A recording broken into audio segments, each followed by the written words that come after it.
the committee. I am honored and I am humbled to be here. Since coming to Washington, I've met with over 70 senators. You've offered me a warm welcome and wise advice. Thank you. I also want to thank the President and the Vice President. They and their teams have been so gracious to me, and I thank them for this honor. I want to thank Senators Bennett and Gardner and General Katyal for their kind introductions, reminding us that long before we're Democrats or Republicans, we're Americans. Sitting here, I'm acutely aware of my own imperfections, but I pledge to each of you and to the American people that if I am confirmed, I will do all my powers permit to be a faithful servant of the Constitution and laws of this great nation. Mr. Chairman, I could not even attempt to do this without Louise, my wife of more than 20 years. The sacrifices she has made and her open and giving heart, they leave me in awe. I love you so much.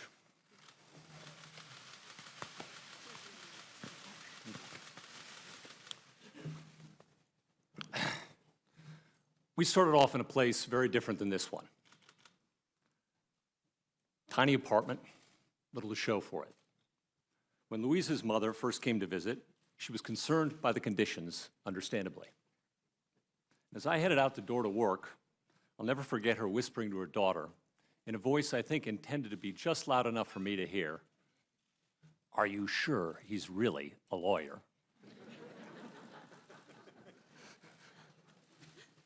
To my teenage daughters watching out west, bathing chickens for the county fair, devising ways to keep our determined pet goat out of the garden, building a semi-functional plyboard hovercraft for science fair, driving 8 hours through a Wyoming snowstorm with high school debaters in the back arguing the whole way.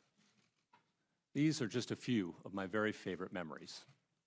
I love you girls impossibly.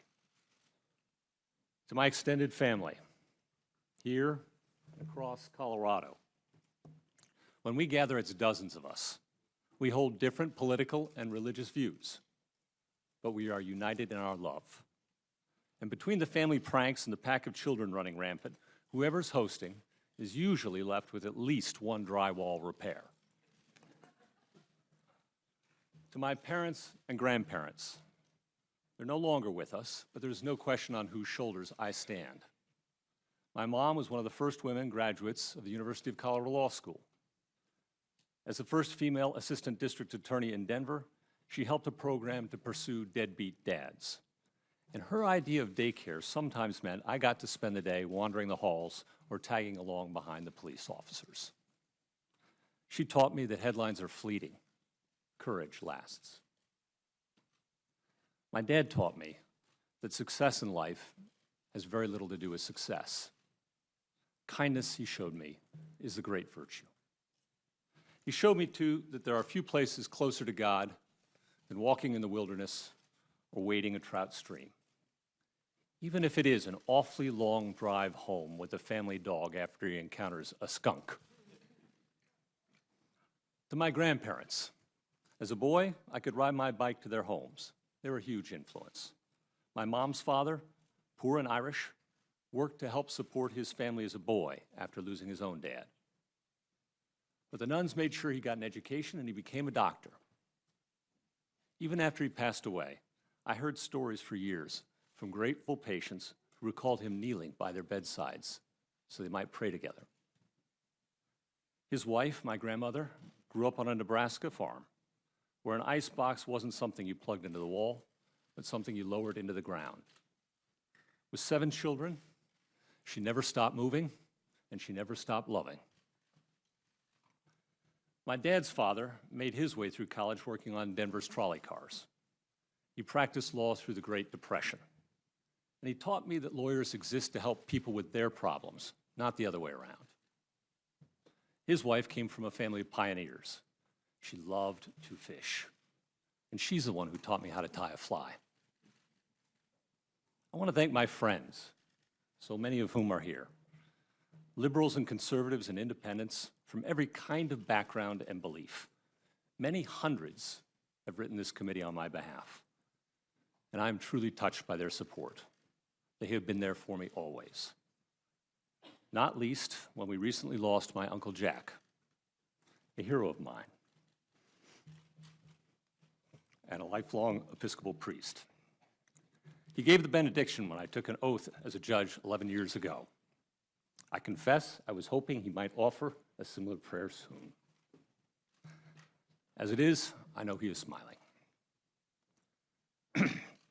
I want to thank my fellow judges across the country. Judging is sometimes a lonely and hard job.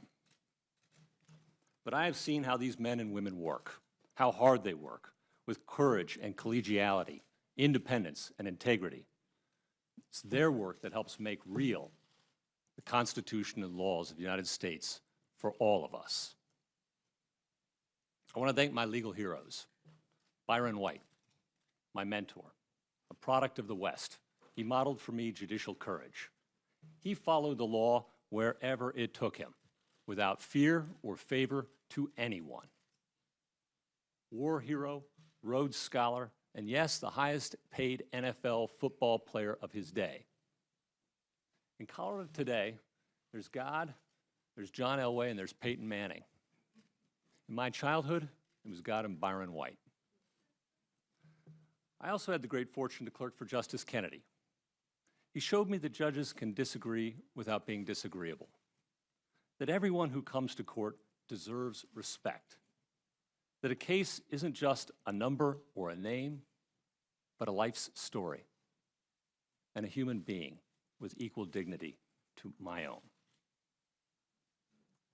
Justice Scalia was a mentor too. He reminded us that words matter, that the judge's job is to follow the words that are in the law, not replace them with those that aren't. His colleagues cherished his great humor too. Now, we didn't agree on everything. The justice fished with the enthusiasm of a New Yorker. He thought the harder you slapped the line on the water, somehow more the fish would love it. Finally, there's Justice Jackson. He wrote so clearly that everyone could understand his decisions. He never hid behind legal jargon. And while he was a famously fierce advocate for his client when he was a lawyer, he reminded us that when you become a judge, you fiercely defend only one client, the law. By their example, these judges taught me about the rule of law and the importance of an independent judiciary, how hard our forebears worked to win these things, how easy they are to lose, how each generation must either take its turn carrying the baton or watch it fall. Mr. Chairman, these days we sometimes hear judges cynically described as politicians in robes, seeking to enforce their own politics rather than striving to apply the law impartially. But if I thought that were true, I'd hang up the robe. The truth is, I just don't think that's what a life in the law is about. As a lawyer, for many years working in the trial court trenches, I saw judges and juries, while human and perfect, striving hard every day to fairly decide the cases I put to them. As a judge now for more than a decade, I've watched my colleagues spend long days worrying over cases. Sometimes the answers we reach aren't the ones we personally prefer. Sometimes the answers follow us home at night and keep us up. But the answers we reach are always the ones we believe the law requires. And for all its imperfections, I believe that the rule of law in this nation truly is a wonder, and that it's no wonder that it's the envy of the world. Of course, once in a while we judges do disagree. But our disagreements are not about politics, but about the law's demands. Let me offer an example. The first case I wrote as a judge to reach the Supreme Court divided 5-4. The court affirmed my judgment with the support of Justices Thomas and Sotomayor, with Justices Stevens and Scalia in dissent. Now that's a lineup some might think unusual, but actually it's exactly the sort of thing that happens quietly, day in and day out in the United States Supreme Court and in the courts across this country. I wonder if people realize that Justices Thomas and Sotomayor agree about 60% of the time, or that Justices Scalia and Breyer agreed even more often than that, all in the very toughest cases in our entire legal system. And here's another example about my record. Over the last decade, I've participated in over 2,700 appeals. Often these cases are hard too. Only about 5% of all federal lawsuits make their way to decision in a court of appeals. I've served with judges appointed by President Obama all the way back to President Johnson. And in the 10th Circuit, we hear cases from 6 different states covering 2 time zones and 20% of the continental United States. But in the West, we listen to one another respectfully. We tolerate, we cherish different points of view, and we seek consensus whenever we can. My law clerks tell me that 97% of those 2,700 cases I've decided were decided unanimously, and that I've been in the majority 99% of the time. That's my record, and that's how we do things in the West. Of course, I make my share of mistakes too. As my daughters never tire of reminding me, putting on a robe does not make me any smarter. And I'll never forget my first day on the job. Carrying a pile of briefs up the steps to the bench, I tripped on the hem of my robe, and just about everything went flying. But troublesome as the robe can be, the robe does mean something to me, and not just that I can hide the coffee stains on my shirt. Putting on a robe reminds us judges that it's time to lose our egos and open our minds. It serves, too, as a reminder of the modest station we judges are meant to occupy in a democracy. In other countries, judges wear scarlet, silk, ermine. Here, we buy our own plain black robes. And as Senator Sass knows, I can attest the standard choir outfit at the local uniform supply store is a pretty good deal. Ours is a judiciary of honest black polyester. When I put on the robe, I'm also reminded that under our Constitution, it's for this body, the people's representatives, to make new laws, for the executive to ensure those laws are faithfully executed, and for neutral and independent judges to apply the law in the people's disputes. If judges were just secret legislators, declaring not what the law is, but what they would like it to be, the very idea of a government by the people and for the people would be at risk. And those who came before the court would live in fear, never sure exactly what the law requires of them except for the judge's will. As Alexander Hamilton said, liberty can have nothing to fear from judges who apply the law, but liberty has everything to fear if judges try to legislate too. In my decade on the bench, I've tried to treat all who come before me fairly and with respect, and afford equal right to poor and to rich. I've decided cases for Native Americans seeking to protect tribal lands, for class actions like one that ensured compensation for victims of a large nuclear waste pollution problem produced by corporations in Colorado. I've ruled for disabled students, for prisoners, for the accused, for workers alleging civil rights violations, and for undocumented immigrants. Sometimes, too, I've ruled against such persons.